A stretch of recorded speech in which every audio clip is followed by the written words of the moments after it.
going to show you how to disassemble and reassemble and repair a Ingersoll 2235 half-inch impact. This is here as the customers. I'm going to just kind of give you a little quick thing about how to tear one down and put it back together. Kind of some of the things you can look for in if you're trying to repair it yourself.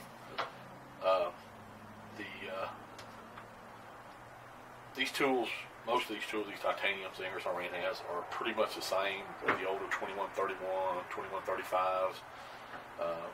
They're built real similar. So if you got one of those, you can pretty much go buy this too. Of course, they do use different parts on some of them. But anyway, we're going to show you how to take one apart. First off, you got to get you I believe it's the T20.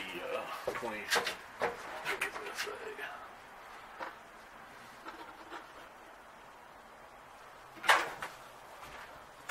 Sorry about that. Thought it would have it on here. It's a snap-on. Don't have it wrote on it. Anyway, it's a T25 wrench, and first you got to take these screws out. And I'm hoping I can catch all this on the video. But anyway, it's just 4 screws in the back. Just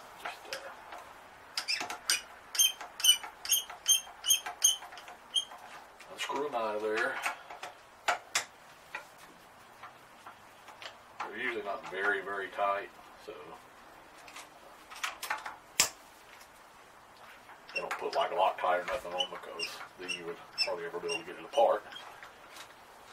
Anyway, after you get the 4 screws out, and you basically, if you see it here, this cover will come off, and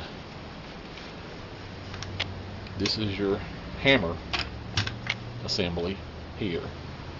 The anvil, this is the anvil. Take it out, give it a visual inspection, make sure it ain't, your square drive, which you'd know that. These parts right here that hammer against the hammers, you'll look on there to make sure they look evenly wore, or not. You want them to be not worn at all, but anyway, make sure that. Then you take something and poke out 2 little hammer pins. There's 2 little pins like this that holds this unit together. This is the hammer frame. You want to make sure it's not cracked or busted or anything like that. Check your hammers. Sometimes they'll split right on here. You'll see a little hairline crack right along here. Make sure they're not cracked. Kind of give them a look and make sure they're evenly. Sometimes they'll wear on one side real bad, especially on reverse. That's where the tool gets most of its wear. But make sure both of them are worn the same. If they're worn the same, you can basically put it back together. One hammer goes in one way, the other hammer, it doesn't matter which way you flip it on these. Some tools will make a difference, but on this tool it doesn't. The other hammer, make sure it's facing the other way. Basically, you can see like that. Anyway, reinstall your hammer pins. They just slide in. Make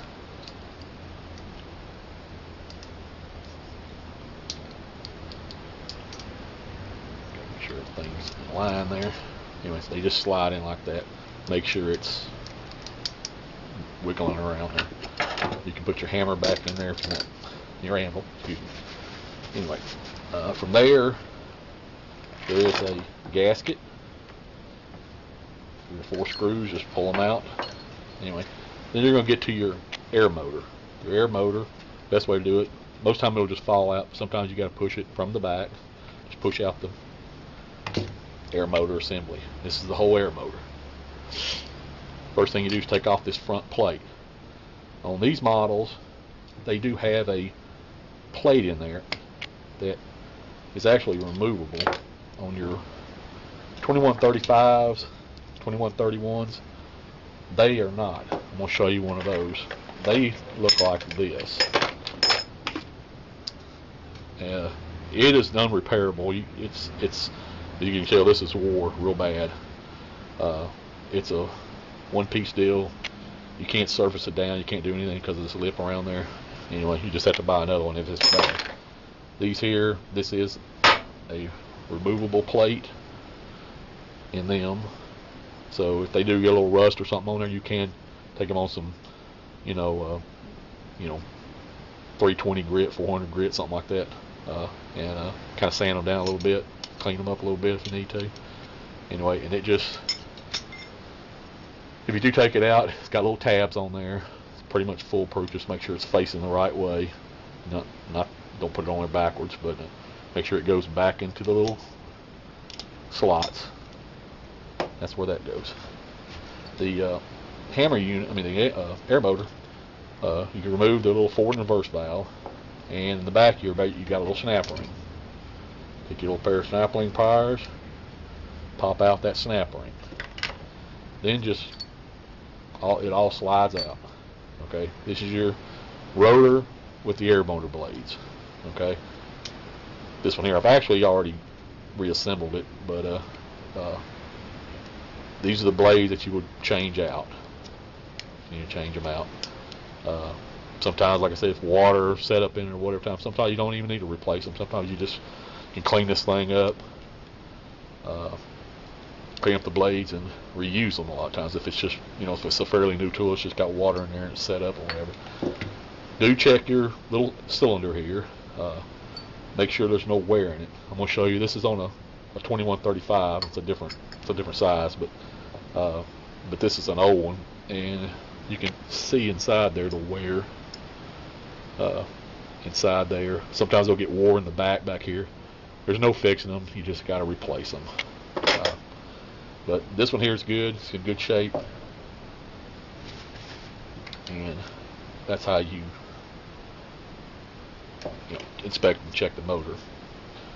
As far as your forward and reverse valves back here, this is your forward and reverse. Sorry, this was your regulator, but your forward and reverse valves, you can remove those if you need to.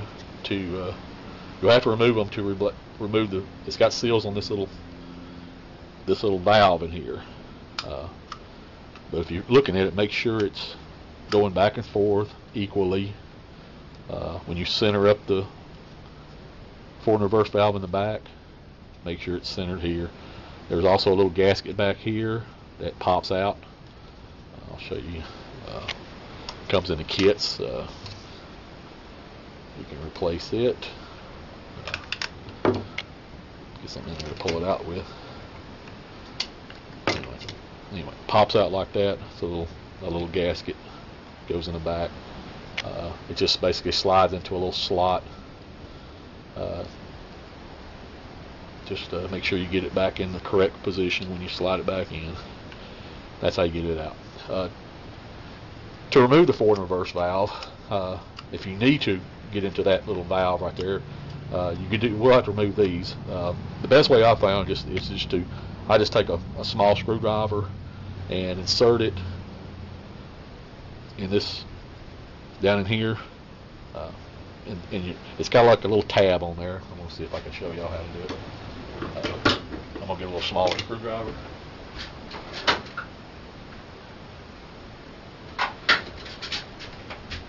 Anyway, insert it back here. This is also if these are bad. They do go bad. I just usually insert it down there and kind of pry out, and that little piece will come out. You do the same thing with the other side, and then you can remove that valve. But you first have to remove this assembly here, which is your inlet valve assembly. This is to replace your trigger, or if it's bypassing air when you plug it in and wants to run all the time. And the way I do it, I just take two small screwdrivers. It's got like a little clip. If you can see this, there's little grooves right here on the sides, and it's got like a little clip in there. I'll show you the clip. You basically just have to insert it in there. You'll fill them. You just kind of compress them and pry up. Okay, I got the thing loosened up, and basically it just pulls out like that. As you can see, this is the little clip. Make you're trying to compress the little deals to pull it out. And it just snaps back in place right there. If it's not bad, you don't have to remove it to replace the little, there's a little valve and a little seal in there. And you gotta take another pair of snap ring pliers and remove the snap ring. When you do, snap ring, there is a little seal, got a little metal insert. This is the throttle valve itself, and there's a spring. Okay. There's also an O-ring on the outside here you can replace. And anyway, when you get the new one and go back with it, you'll have the seal like this. You'll take the little metal insert, make sure it's in the correct orientation, and put the spring back in with the bigger part of the cone toward the inlet itself. Make sure that's in there. Then you'll take your little throttle valve. You'll want it with the pin sticking out. Place that on there. This is done a little better, easier in the vise. When you put your seal back in there, make sure the seal part is in contact with the valve itself. And you can compress that down in there. And you'll have to get your snap ring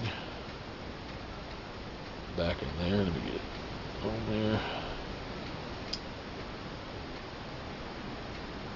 Okay, you got the snap ring. I don't know if you can see this, but then you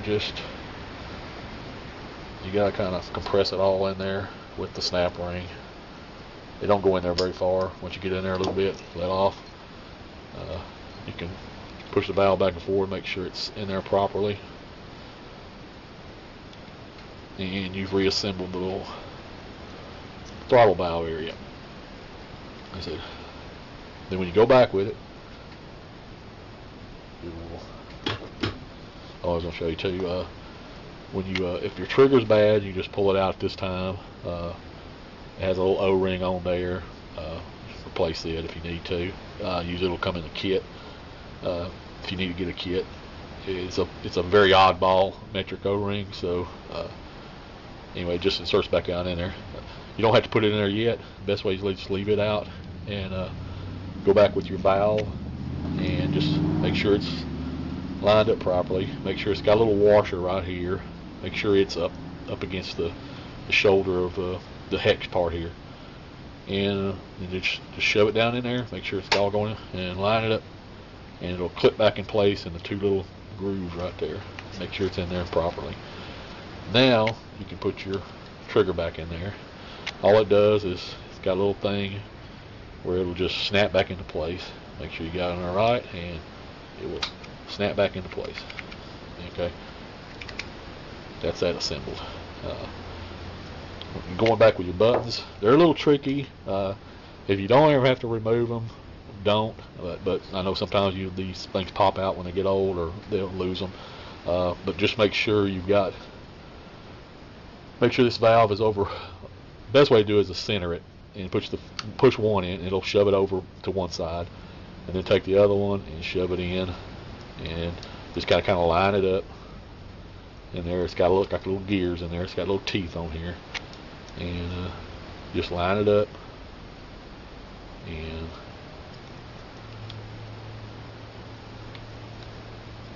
well, I was going to show you what wears on. A lot of times sometimes this little clip, little piece sticking out here will break off or wear, and that's when sometimes the little valves will come out. Also, this little middle piece will wear out. When that goes bad, you just got to replace this whole housing, and it's probably just best to buy another tool. But anyway, that little piece just snaps in there like that, and when you get it back in there, make sure both of them are centered. I got the valve centered. Make sure it's pushing equally both ways, because that's what diverts your air back and forth. Okay, once you get all that back in there, you got it reassembled. Now you're going to reassemble the air motor, and I'm gonna take the blades out and we'll show you how to do it. Anyway, best way to do it: take the valve, make sure the spline part is facing outwards. Put it in the thing, and make sure you get your snap ring back on there.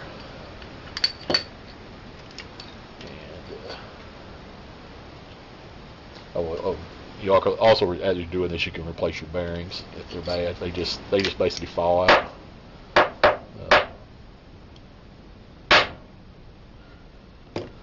Well, usually they fall out.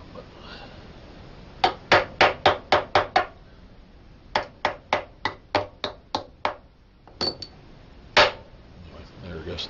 This one sometimes. Anyway, just hit it against something. It usually come out, little bearing. Make sure you put that back in there.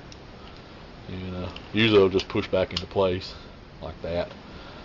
And put your rotor, this is your rotor, back into the cylinder to where it's sticking up. Get your snap ring and reinstall it onto the end. Okay, make sure it's on there. Okay, you got that reassembled. Now just install your blades back in there. On some of your other models, the blades have a little indention cut into one end of it, and sometimes I see them from the factory put in sometimes up, that part down, that side up, whatever. Don't really make a difference as far as I can tell. I just always just put them in. Usually I put them in with the this little cutout spot facing upwards when I do it, but it doesn't seem to make any difference. But this one doesn't have that, as you can see. These blades don't. So maybe they made it a little more customer friendly. Anyway, but after you get the blades in there, make sure they're all spinning, flying out properly. Usually what I'll do is put a few drops of oil in there at that point. Any kind of real light oil, you can get air tool oil or whatever. At that point, that's when I go ahead and slide it down into the housing. Just make sure this little slot here will line up with that little deal down in the bottom to where it's all kind of a self-aligning type deal. Just make sure it goes down there. And oh, wait a second, before you do that, almost forgot, you got to put your little regulator valve on here. It just slides in the back, and actually just slide it down in there to where it's all the way to the back. And you can double check, make sure everything's running right. Then take your front plate, and this one you got to make sure it's lined up properly. There's kind of two little holes right here. You'll want them to line up with the holes right here. So basically you just take it and slide it on there, and once you get it in place, you can kind of line up the holes to the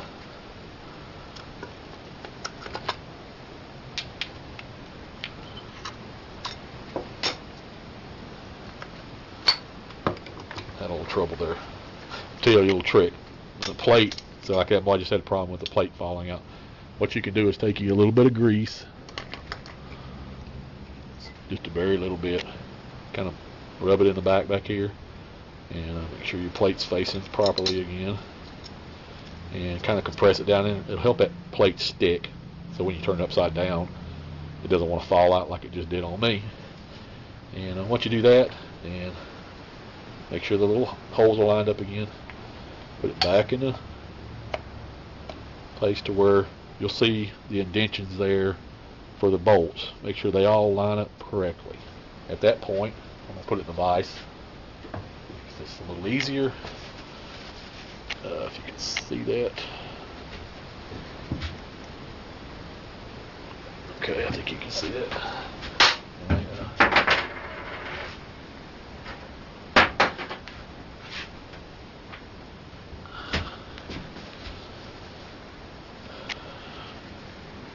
Anyway, go back with your bearing in the front. Make sure it's in there. Then you got your gasket. You can replace it if you need to. And basically it's got a little tip part sticking out right here. Make sure it's facing up and right above the trigger. It goes in there like that. Make sure it's all kind of seated in properly, the holes line up. Then you take your little hammer assembly, line it back up on the splines. You can also at this point put a little grease on there. I usually do. You don't have to put a whole lot of grease, something about like that. Some people put too much grease and it wants to jam up in there with the blades, with the hammers. So put them out in there. And then in your front housing, it has a little spot that lines up with the gasket.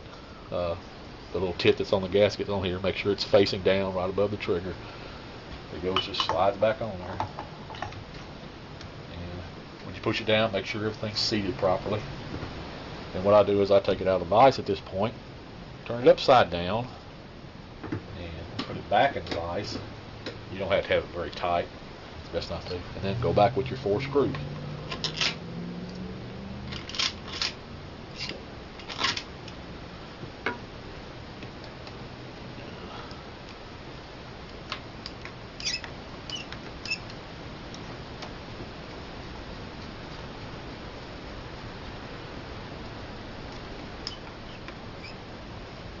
I'll get them down there close to it, not all the way tightened up, just get them all the way down there kind of bumped up to it. And at this point what I generally do is take it back out of the vise. Make sure you're spinning over here, okay, as you tighten up the bolts. I generally tighten up a crisscross kind of pattern. A little at a time.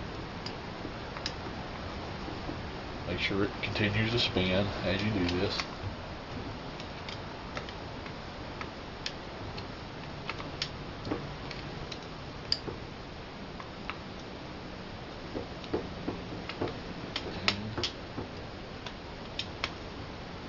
They don't have to be super duper tight, just pretty snug.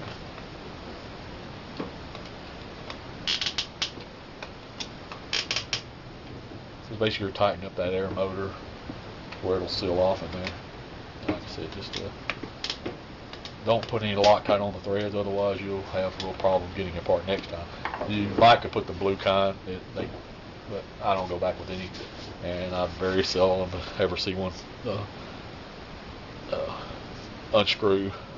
What people do is a lot of times they'll break them off in there. I see that a lot, but anyway, once you get it back all together, should be ready to go. And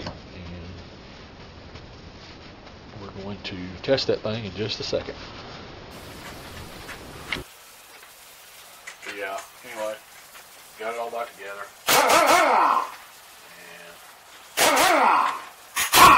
And it works. Make sure it hammers. It does.